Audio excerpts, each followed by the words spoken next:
हम आप लोगों को ये बताना जा रहे हैं कि सोशल साइंस में आप लोगों को जो टेस्ट लिया गया था, सोशल साइंस में प्रथम स्थान लाने वाले विद्यार्थी, सेकंड स्थान लाने वाले विद्यार्थी और थर्ड स्थान लाने वाले विद्यार्थी को सम्मानित किया जाएगा। और फिलहाल हम आप लोगों को रिजल्ट के बारे में घोषणा करेंगे कि कौन विद्यार्थी कितना रैंक अपना स्थान लाया है और कितना मार्क लेकर आया है। तो साथ ही हम ये भी बताएंगे कि मेरे द्वारा आज आप लोगों को वीडियो के माध्यम से ये रैंक बताया जा रहा है। इसका पर्पस यह है कि बच्चे में ये अलग एक प्रकार की प्रतिभा जागे और बच्चे को फर्स्ट स्थान और सेकेंड स्थान लाने वाले बच्चे को यहाँ बुलाकर उससे क्वेश्चन से संबंधित कुछ पूछा जाए, जिससे उसके अपने अंदर में जो छुपी प्रतिभा हो वो जागरूक हो और वह कभी जीवन के दौर में यदि किसी के सामने में उसे माइक पर बोलना पड़े तो बोलने में उसे हेजिटेशन न हो। इसीलिए मैं उन छात्रों को बुलाऊंगा जो छात्र प्रथम स्थान और सेकेंड स्थान और थर्ड स्थान लाया है, और उनसे हम क्वेश्चन से संबंधित कुछ आप लोगों से अनुभव भी लेना चाहेंगे, जानकारी भी लेना चाहेंगे कि जो आप क्वेश्चन जो बनाए तो किस क्वेश्चन कैसा रहा, क्वेश्चन सेट करने का तरीका कैसा था, क्वेश्चन बनाते समय आपको कैसा एहसास हो रहा था कि आप एग्जाम में बैठे हैं या कहीं और बैठे हुए हैं, कि एग्जाम का एहसास यहाँ लग रहा था कि नहीं। तो हम इतना ही आपको ज्यादा नहीं बोलेंगे, बस इतना ही बोलेंगे कि मेरे द्वारा पूर्ण रूप से सार्थक प्रयास किया गया था कि बच्चे में जो आंतरिक जो डर हो, एग्जाम का जो प्रेशर हो वह दूर हो जाए। तो इसमें हम काफी हद तक मेहनत किए हैं और कितना मेहनत हम किए हैं वह जवाब बच्चों के माध्यम से ही दिया जाएगा कि सर के द्वारा कितना मेहनत किया गया था। तो ठीक है, इसी दौरान हम आप लोगों को बुलाना चाहेंगे। तो सबसे पीछे स्थान जो लाया है उस विद्यार्थी का हम नाम पुकारेंगे।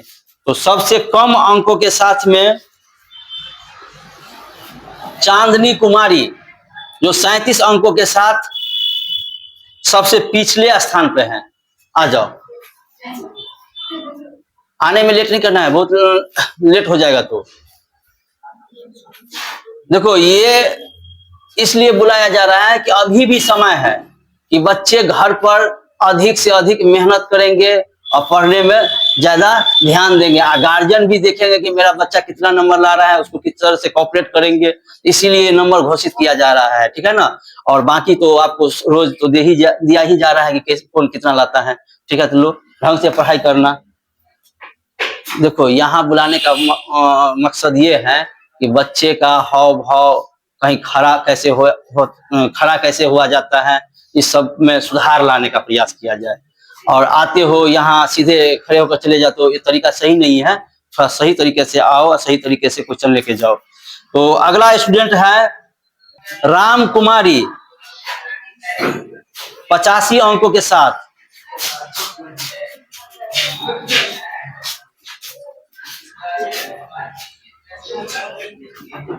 हर पर मेहनत करना, राइटिंग में थोड़ा सुधार लाना।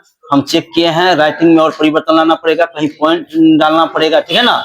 और सब कुछ ठीक है, थोड़ा मेहनत करो अच्छा से। ठीक है, अब हम उन विद्यार्थियों का नाम पुकारेंगे जो पहला, दूसरा और तीसरा स्थान लाया है। तो तीसरा स्थान लाने वाले विद्यार्थी का नाम पुकारेंगे आशा कुमारी, जो 86 अंकों के साथ में लाई है। लिखावट इनका अच्छा है और पॉइंट भी अच्छा खासा क्वेश्चन में डील करती हैं। थोड़ा शब्द शुद्धि पर ध्यान दे तो और अच्छा रहेगा। और लिखने का तरीका बहुत अच्छा है। यदि आप लोग कहिएगा तो एक बार हम कॉपी इनका भी दिखा देंगे। लिखने का ये तरीका है इनका, तो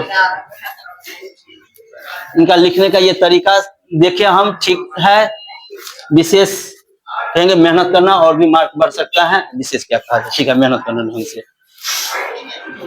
सेकेंड स्थान लाने वाला विद्यार्थी है ऋतिकेश कुमार, जो 92 अंकों के साथ में। इनका भी क्वेश्चन को जवाब देने का तरीका सही है, राइटिंग में थोड़ा सुधार लाना पड़ेगा और ऐसे पॉइंट भी ये बहुत कम दिए हैं, क्वेश्चन को पॉइंट बना बना कर लिखे तो अच्छा रहेगा लॉन्ग क्वेश्चन को। बाकी सब सही है और मेहनत करो, ठीक है, ढंग से मेहनत करो। अगला है जो फर्स्ट स्थान लाई है नंदिनी कुमारी 95 अंकों के साथ।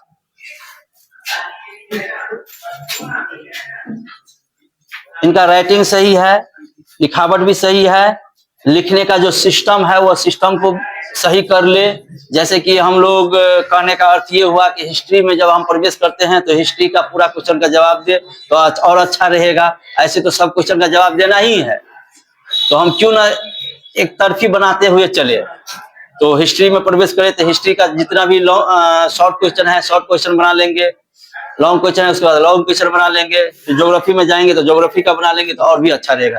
ठीक है, ये लाई है 95 अंकों के साथ में पहला स्थान लाया है। तो हम इनसे पूछना चाहेंगे कि आपका जो एग्जाम लिया गया था तो एग्जाम कैसा रहा आपका देते समय?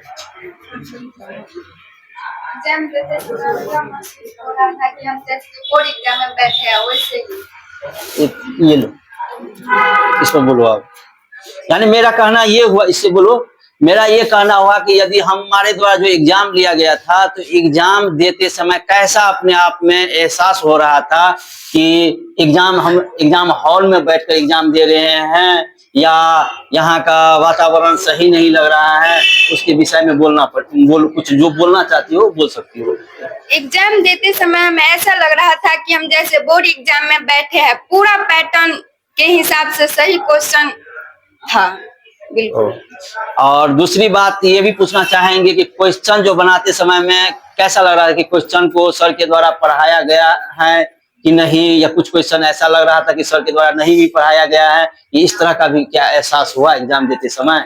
जितना क्वेश्चन हम बनाए ना सारा हम पढ़े थे, उसी टाइप का सारा क्वेश्चन आया था। और कुछ विद्यार्थी ऐसे भी हैं जो मार्क कम लाए हैं, उनको क्या कहना चाहती हो? हम उनके लिए यही प्रेरणा देंगे कि जितना भी हो सके याद करने का काम सुबह में 4 बजे उठ करके करें। ठीक है, बहुत बहुत धन्यवाद इनको। और ठीक है, मेहनत करना। और अब हम ये कहना चाहेंगे, देखो समय अभी भी है, यदि तुम लोग मेहनत करोगे तो अभी भी बहुत अच्छा मार्क आ सकता है। और जो कम मार्क लाया है उसके लिए एक ही तरीका है, वो रोज 3 और 4 बजे के बीच में उठ जाओ। यदि 3 बजे नहीं उठ पाते हो तुम लोग सुबह में तो 4 बजे तक लेटेस्ट उठ जाओ और रोज 2.5 घंटा पढ़ो। 2.5 घंटा पढ़ के सुबह में उसके बाद यहाँ आने की कोशिश करो। यदि 2.5 घंटा नहीं भी पढ़ती हो तुम, 2 घंटा भी पढ़ती हो तो तुम्हारा एग्जाम बहुत अच्छा चला जाएगा। और ये तुमको ठान लेना है कि सुबह में रोज हमको 2 घंटा पढ़ना है। और 2 घंटा यदि तुम सही से मेहनत करके यहाँ आती हो, अभी भी जो अब तो लगभग में हमको लग रहा है कि 10 दिन बचा होगा, 10 दिन में भी रिजल्ट बहुत अच्छा आ जाएगा। तो विशेष नहीं कुछ कहेंगे, ठीक है, जाकर बैठो, तुम्हारा है, ठीक है, मेहनत करना घर पर। अब हम सेकेंड स्थान लाने वाले विद्यार्थी से भी कुछ राय विचार लेना चाहते हैं। और देखो, सबसे पहले ये बुलाने का मेरा मकसद ये है कि तुम लोग एग्जाम में हॉल में जाती हो या एग्जाम हॉल से बाहर निकलती हो तो उस समय मीडिया वाले तुम लोगों से क्वेश्चन करता है तो उस समय में तुम हक्का बक्का हो जाती हो।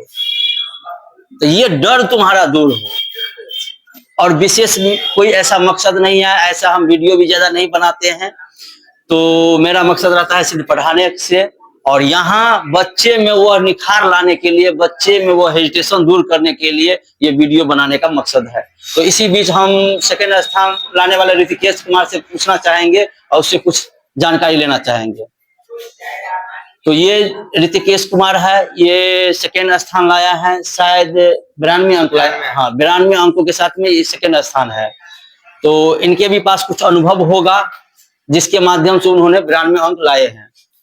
तो हम आपसे ये पूछना चाहते हैं कि एग्जाम जब आप दे रहे थे उस समय क्वेश्चन आपको कैसा लग रहा था कि जिस तरह से सर के माध्यम से पढ़ाया गया था, मेरे द्वारा या मेरे साथ और भी सहयोगी टीचर है, उन सहयोगी टीचरों के भी द्वारा जो पढ़ाया गया था अन्य सब्जेक्ट, तो उससे ये जुड़ा हुआ था कि नहीं, या उसी से सारा क्वेश्चन मिल रहा था?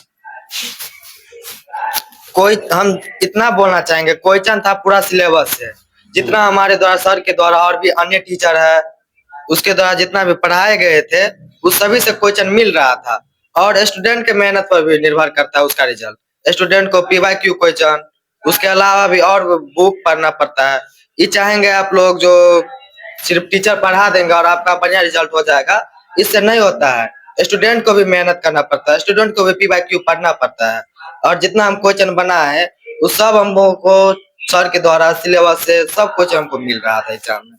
ठीक है। और एक बात और आपसे पूछ रहे हैं, कहना आपका सही है। दूसरी बात, कुछ बच्चे ऐसे भी हैं, आप बोले हैं कि जितना सर के द्वारा पढ़ाया गया था सारा वहां से मिल रहे हैं, तो और भी विद्यार्थियों को हम पढ़ाए थे, आखिरकार उसको अच्छा नंबर नहीं आया है, तो उसको अभी भी समय है। इस समय के दौरान वो कैसा अपना मेहनत करे कि उसको अच्छा नंबर आए, उसके लिए आप क्या कहना चाहते हैं? हम इतना बोलना चाहेंगे, जो अभी भी समय है, 10-12 दिन अभी भी है हमारे एग्जाम के लिए। तो एग्जाम से पहले है कि दिन रात आप लोगों को मेहनत करना होगा। जो हमारे एग्जाम में परफॉर्मेंस बढ़िया लाने के लिए दिन रात आपको एक करना होगा। जो PYQ होता है, सर जितना भी पढ़ाएगा उसका नोट्स होगा, जो सिलेबस होगा आप भी नोट्स बनाए होंगे उसको भी पढ़िए, PYQ पढ़िए, तभी आपका बढ़िया रैंक आ सकता है। चलिए, अब अंतिम हम आप लोगों से इसके माध्यम से और आप लोगों के भी माध्यम से ये कहना चाहते हैं, या मेरे द्वारा जो यहाँ आप लोगों को जो व्यवस्था दी गई थी, या मेरे द्वारा जो आप लोगों को शिक्षा दिया गया था, इस शिक्षा पर आप क्या कहना चाहेंगे कि नहीं, सर के द्वारा एक अच्छे गाइडलाइन में तैयारी करवाया जा रहा है, या उसमें कुछ कमी है, या जो कुछ भी कहना है आप खुलकर बोल सकते हैं, उसमें लिए कोई इतराज नहीं है। इसके विषय में जो कुछ करना है आप कर सकते हैं। सर के द्वारा बढ़िया तैयारी करवाया जाता है। सर जितना भी बोलते हैं सिलेबस भी पढ़ाते हैं, और जीवन से संबंधित जो बातें होते हैं, जीवन कैसे जिया जाता है, जीवन में कैसे एडजस्ट करना है, कहाँ पर किस तरह बोलना है और किसके साथ कैसा व्यवहार करना है, उस सब कुछ सर के द्वारा बताया गया। और हम सिलेबस के साथ साथ ये भी सीखे हैं। चलिए, बहुत बहुत धन्यवाद। इससे विशेष हम इनसे नहीं कुछ कहना चाहेंगे, ये भी सब दौर है पढ़ाई का। चलिए, अब हम आप लोगों को ये बताना चाहेंगे, देखो शिक्षा की बात जो कही जाए ना, तो शिक्षा इंसान को जीना सिखाता है। यदि आपके पास शिक्षा है तो आप किसके सामने में किस तरह से बात करेंगे, किसी समस्या को किस तरह से हैंडल करेंगे, ये आपको शिक्षा ही सिखाता है। फिलहाल रह गई अभी की जो शिक्षा का दौर है, इस शिक्षा के दौर में जब तक आप घर से बाहर नहीं निकलिएगा, नहीं जाने का प्रयास कीजिएगा, तब तक आपको बेहतर शिक्षा नहीं मिल सकता है। और कहिएगा कि सर आजकल तो घर बैठे भी हम शिक्षा अध्ययन कर सकते हैं, ऑनलाइन का युग हो गया है। हाँ, वास्तव में ऑनलाइन का युग हो चुका है, आप घर बैठे भी शिक्षा अध्ययन कर सकते हैं। क्या अभी जो माहौल बना, घर में ऐसा माहौल बन सकता है कि हम शिक्षक के सामने में कैसे बोलेंगे, स्टूडेंट के सामने में किस तरह से बात करेंगे? ऐसा माहौल तो नहीं बन सकता है। घर से बाहर निकलने से आपको इस वातावरण का जो प्रेशर होता है, उस प्रेशर को भी झेलना पड़ता है, और वही प्रेशर इंसान को जीना सिखाता है। घर में हम लोग रहते हैं, अभी देखो घर में हम लोग रहते हैं तो घर में हमें सभी जान पहचान का रहता है। जितने भी सदस्य होते हैं परिवार के, सभी जान पहचान के होते हैं। उससे बात करने में हमें कोई शर्मिंदगी नहीं होती है, कोई हेजिटेशन नहीं होता है। आने वाले समय में क्या हम केवल अपने परिवार से ही जुड़ कर रहेंगे? एक अभी तुम ही लोगों का ले लो ना उदाहरण, लड़कियों का। लड़कियां अपना घर को त्याग कर कहाँ जाती हैं? दूसरे घर में जाती हैं, और दूसरे घर में कोई उसका जान पहचान का रहता है, सभी नए नए सदस्य रहते हैं। तो नए नए सदस्यों के साथ तुम किस तरह से व्यवहार करोगे, किस तरह से तुमको बोलना है, किस तरह से तुमको उनके साथ में वार्तालाप करना है, वो कौन सिखाएगा तुमको? वही शिक्षा। यदि बेहतर तुम शिक्षा अध्ययन की रहोगी तो हर इंसान के साथ में तुम ढलना सीख जाओगी। किसके साथ में हम कैसे ढले, किसके बातों को किस तरह से हम जवाब दे, यही शिक्षा नहीं रहता है तो हम आपस में सामंजस्य नहीं बैठा पाते हैं। इसीलिए मेरा मकसद ये था कि शिक्षा के साथ में बच्चों को थोड़ा बोलने का तरीका भी सिखाया जाए और जीवन से जुड़ी हुई बातों को भी अमल करवाया जाए। ज्यादा विशेष नहीं कुछ बोलेंगे और यही कहेंगे, समय अब कम है, सुबह में रोज उठो, 3 और 4 बजे के बीच में उठो और ज्यादा से ज्यादा क्वेश्चन याद करने का प्रयास करो, समझ कर। और एक चीज और बोलते हैं तुम लोगों को, अभी जो मेरे द्वारा जो आपको रिजल्ट सुनाया गया है, उस क्वेश्चन में कहीं भी त्रुटि लगे कि यहाँ ये क्वेश्चन का आंसर गलत लग रहा है, तो घर पे जाकर सर्च करके उसको अध्ययन करने की कोशिश करना जहां तुम्हारा गलत है, और उस गलत जहां लग रहा है, जहां तुम्हारा गलत है, उसको घेर लेना और उसको डिस्कस करना। ऊपर से भी नहीं समझ में आए तो यहाँ क्लास में आना, सारा को क्लियर करवा दिया जाएगा। इसके बाद विशेष में कुछ कहना है किसी को? तो चलिए इसी शब्दों के साथ हम अपनी वाणी को विराम देते हैं। और आप लोगों की भी बहुत लंबा समय हो चुका है कि आप लोग एग्जाम दिए हैं, कॉपी जांच हुआ है, उसके बाद रिजल्ट सुनाया गया है, तो ठीक है, आप लोग अब घर पर जाइए। किसी को कुछ कहना है तो अभी भी कह सकता है।